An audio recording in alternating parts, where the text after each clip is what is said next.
ay rated SPG. Striktong patnubay at gabay ng magulang ang kailangan. Maaaring may masiselang tema, lengguwahe, karahasan, sexual, horror o droga na hindi angkop sa mga bata.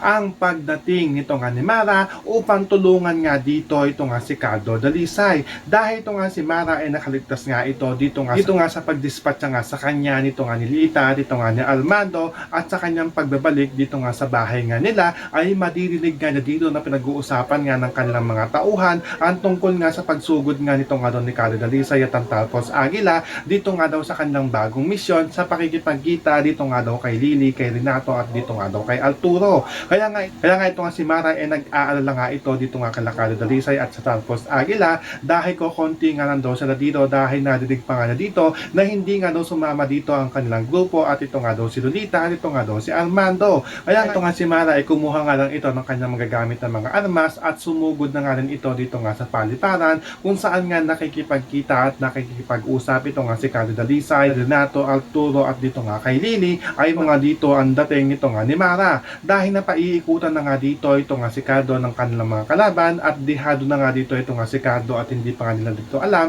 kung makakaligtas pa nga ba ito nga si Cardo dahil sa sobrang dami nga ng mga tauhan ito nga ni Lily ay hindi na nga dito alam ni Cardo kung paano pa nga siya makakatakas at sa pagdating nga nito nga ni Mara ay magtutulungan nga dito ito nga si Cardo at ito nga si Mara. Iyan ang ating mga pakakatatukan at pakakaabangan dito nga lang sa FPJ Sam Provinciano.